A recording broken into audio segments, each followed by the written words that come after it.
ఏటా DSC. Okay. మొదటేడాది అట్టా DSC ఎయలేదు. ఇప్పుడు అసలు డిఎస్సి మొదట ఏడాది తొలి సంతకం పెట్టినటువంటి డిఎస్సి ఎట్టకేలకు కార్యరూపం దాల్చింది. పరీక్షలు మొదలయ్యాయి. అంతవరకు ప్రభుత్వానికి ఉద్యోగార్థులందరూ కూడా అభినందనలు చెప్తున్నారు. కానీ అదే సమయంలో ఏటా డిఎస్సి వేస్తామని చెప్తున్నారు. ఏటా డిఎస్సి వేయాలంటే ముందు ప్రభుత్వ పాఠశాలలో విద్యార్థుల సంఖ్య పెరగాలి. పెరిగేదానికి నారా లోకేష్ ఒక పని చేయొచ్చు. తల్లికి వందనం ప్రభుత్వ స్కూళ్ళలో చదివితేనే ఇస్తాం అని ఒక మాట చెప్పమానండి. మొత్తం ప్రైవేట్ స్కూళ్ళ నుంచి పిల్లలందరూ ప్రభుత్వ స్కూళ్ళలో వచ్చి చేరిపోతారు. కరోనాలో వచ్చి చేరలా?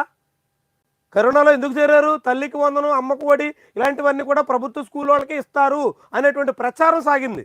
ప్రచారంతోనే లక్షల మంది వచ్చి ప్రైవేట్ స్కూళ్ళ నుంచి గవర్నమెంట్ స్కూళ్ళలో చేరితే నిజంగానే ప్రభుత్వం అలాంటి నిర్ణయం తీసుకుంటే ఎన్ని లక్షల మంది చేరతారు?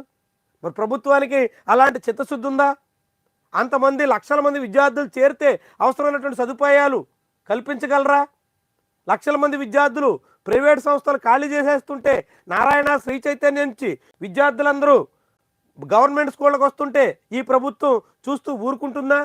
నారాయణ స్కూల్కి నష్టం వస్తే నారా లోకేష్ సహించగలరా? ఇవన్నీ ప్రశ్నలు.